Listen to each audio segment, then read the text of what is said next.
You're just a cashier, she scoffed, flipping her hair as her friend filmed. Maybe if you worked harder, you wouldn't still be folding shirts at 30. The whole store fell silent. He stared at her, jaw tight. Funny, I was going to offer you a promotion before I realized who you really are. Her phone slipped from her hand. Wait, what do you mean? Offer me a... 3 weeks earlier. Jamal kept his head down as he folded a stack of jeans for the 5th time that hour. His shift at Luxe Trends, the upscale boutique chain in Midtown, was supposed to be temporary. Just 2 weeks, tops. But here he was on day 10, still pretending to be a regular cashier. Most of the other workers assumed he was new to retail. Only the district manager and HR knew the truth. Jamal was actually a corporate consultant hired by Luxe Trends' potential buyer, Ellington & Co., to assess the store's culture before a massive merger. A quiet audit in disguise. He didn't mind the work. What he did mind was the daily parade of entitled influencers treating the store like their personal playground. Especially her. Khloe LaRue, 2.3 million followers, self-proclaimed fashion icon, and easily the rudest customer Jamal had encountered all week. Today, she strutted in wearing mirrored shades, trailed by her assistant Maya, who filmed everything for her day-in-the-life vlog. Khloe barely acknowledged the staff unless she was correcting them. "Do you even know how to steam silk?" she snapped at one of the stylists. Jamal stayed quiet until she approached him directly. "Oh my God, you're still here?" she said, laughing. "Didn't you say last time this was just a side hustle?"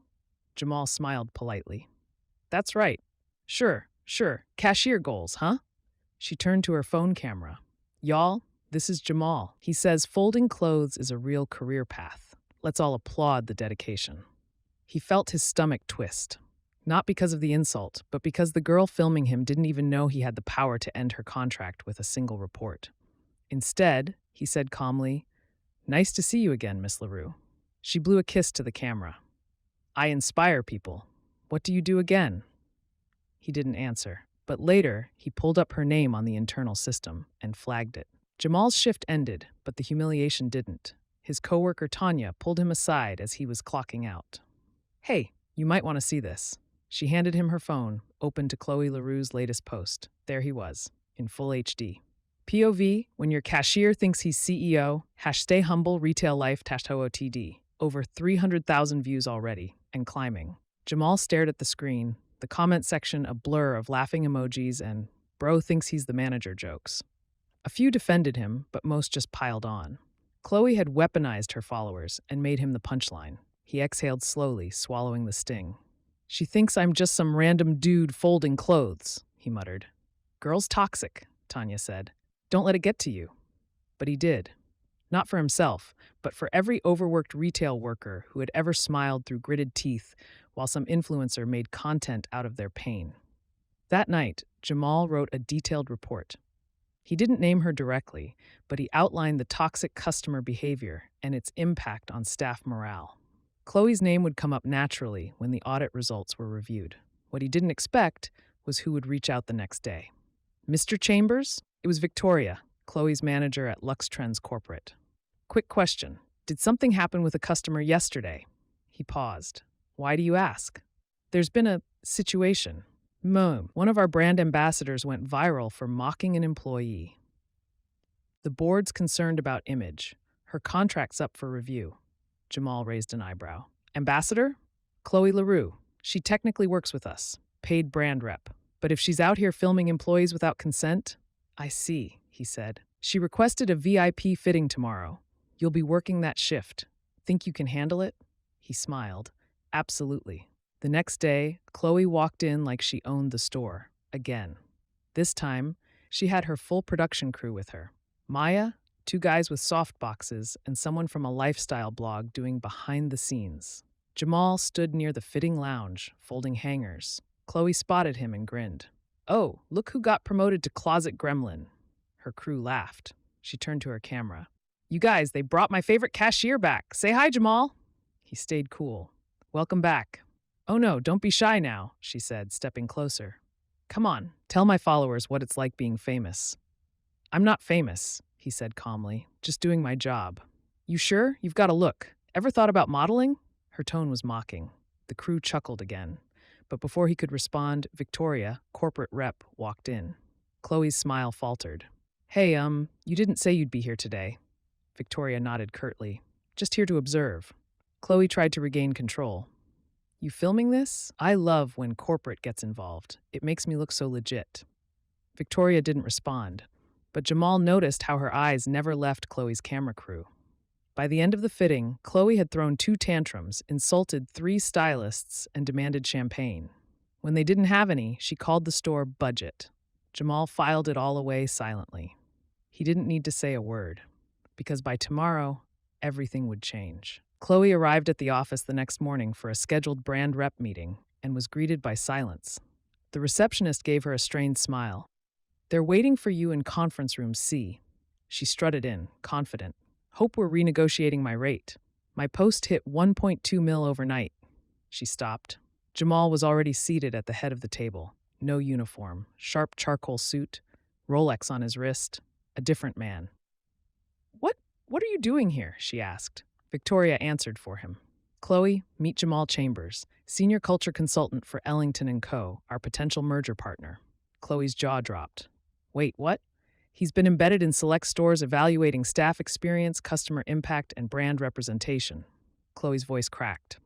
You lied to me? No, Jamal said calmly. You assumed. I just let you. Victoria slid a folder toward her. Effective immediately, your contract is terminated. We're restructuring our brand ambassador program, starting with removing toxic influences. You can't. I built this brand online. Jamal stood. You filmed me without consent, mocked my team, destroyed morale. You didn't just fail the audit, Khloe. You became it. She was speechless. As he left the room, she whispered, This isn't over. But it was. For her. 2 days after the meeting, Khloe posted a tearful apology video. Full glam. Candle in the background. Carefully lit. I was blindsided. I had no idea Jamal was part of a secret corporate takeover, she sniffled. This is what happens when regular people get power. They abuse it. The comments were brutal. Not Khloe playing victim. Sis, you filmed him. Girl, apologize without the contour next time. But Khloe wasn't giving up. She booked a podcast interview, this time painting herself as the face of cancel culture bullying. She claimed Jamal had a personal vendetta, that she was never told the audit was happening, and that Lux Trends owed her compensation. Jamal's phone buzzed with media alerts. His boss at Ellington & Co. called him. We're backing you, she said, but she's kicking up noise. You sure we handled this clean? Check the footage, he replied. Because what Khloe didn't know was that her own assistant, Maya, had turned over the raw footage from the viral incident to HR. Without the edits, no filters, no background music, just Khloe, mean, condescending, and cruel. And Maya, she'd reached out to Jamal directly. She treats me like garbage too, Maya had said. I've got stories if you want them. Jamal smiled. I do. He started compiling a timeline, building a case not just to protect his name, but to expose a system that allowed influencers like Khloe to rise unchecked. But Khloe still had one trick left. She showed up at the store, again. This time, with a lawyer. The entire staff tensed when Khloe walked into Lux Trends with a middle-aged man in a suit trailing behind her. Excuse me, she announced to the assistant manager. We're here for a meeting. Legal representation present. The assistant manager fumbled with her headset.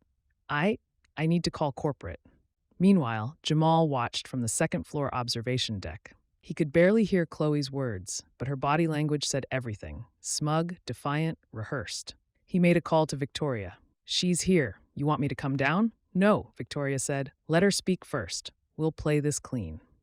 Downstairs, Khloe's lawyer handed over a formal complaint letter. Defamation, breach of contract, emotional distress. She demanded her job back, plus a public apology from Jamal. But Jamal had already sent the board a full package. Video proof, employee testimonies, Maya's footage, and even a copy of a now-deleted tweet where Khloe had called customer service workers jealous nobodies. By the time Victoria arrived in person, Khloe was confidently seated in a lounge chair, sipping from her own branded water bottle. Victoria approached with a calm smile and dropped a folder on the table. This is your NDA. You signed it when you became an ambassador. It clearly states all in-store content must be approved before publication. Khloe blinked. Wait, By posting that video, you broke the contract. You owe us damages. The lawyer's smile faltered. Khloe's face drained of color. And Jamal? He just watched and waited. Maya had seen enough. After years of being Khloe's personal assistant, glam photographer, and occasional emotional punching bag, she was done. And now, she had a voice. She agreed to an exclusive interview with a rising fashion blog, The Fall of Khloe LaRue, What You Didn't See Behind the Camera. It went viral overnight. Maya didn't just describe the cruelty, she brought receipts. Voice memos of Khloe screaming at interns, leaked emails where she demanded body edits to brand photo shoots, even texts mocking fans who bought her merch. Jamal watched it unfold like wildfire. He met with Maya again, this time not as a spy, but as a collaborator. "You sure you want to do this?" he asked. "I want people to know the truth," Maya said, "and I want to help. Luxe Trends has potential without her." Jamal pitched something bold, a rebranding campaign with Maya as the face. From assistant to creator, real, raw, relatable. The company loved it. Meanwhile, Khloe's lawyer backed off quietly. The contract violation was too clear. The lawsuit? Withdrawn. But Khloe wasn't done spiraling. She posted a video saying Maya had betrayed her, that everyone was jealous of her success. It only backfired more. Now people were rooting for Maya. And Jamal? He smiled as the board greenlit the merger. The Luxe Trends relaunch event was set in a massive rooftop garden downtown. Champagne, press, influencers, but this time, carefully vetted ones. Maya walked the step and repeat for the first time as a guest, not a bag carrier. Her look, sleek braid, a custom Eco-Luxe jumpsuit, and confidence.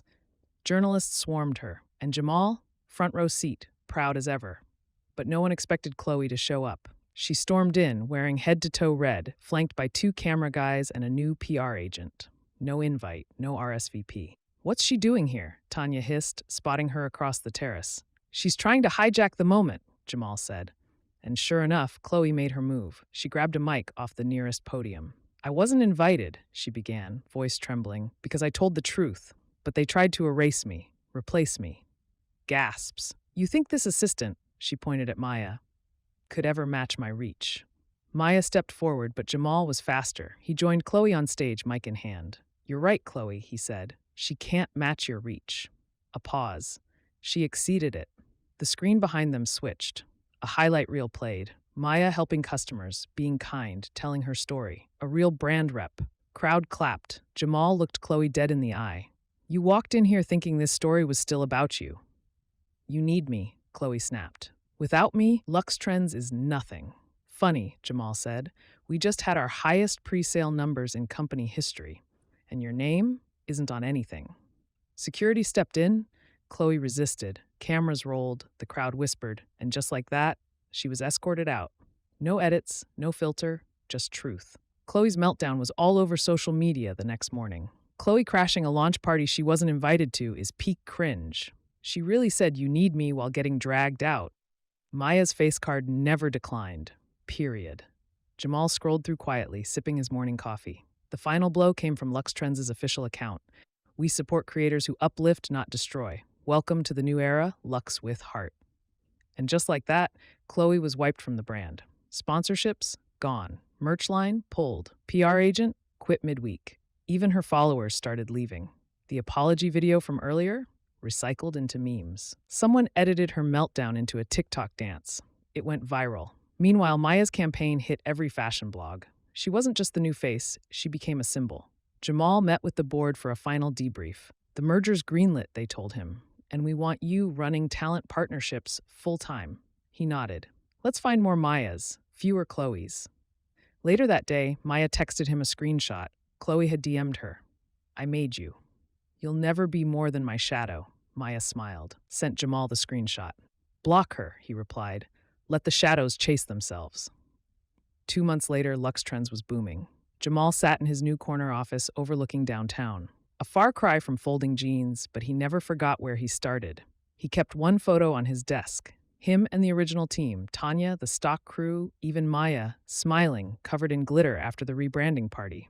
Maya dropped by. She had just come from her first solo podcast shoot. "You killed it?" he asked. "Of course," she said, laughing. "They're already asking for a book deal." As they chatted, Tanya knocked. "Got something weird," she said, holding an envelope. No return address, just Jamal's name. He opened it slowly. Inside, a signed photo of Khloe, scribbled with red ink. You might have won, but I'll be back. He shook his head. She really mailed this? Blocked on socials, so she went analog, Maya said.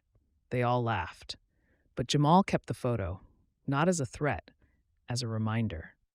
The loudest people in the room aren't always the most powerful. Sometimes the cashier does buy the company, and sometimes the villain doesn't disappear.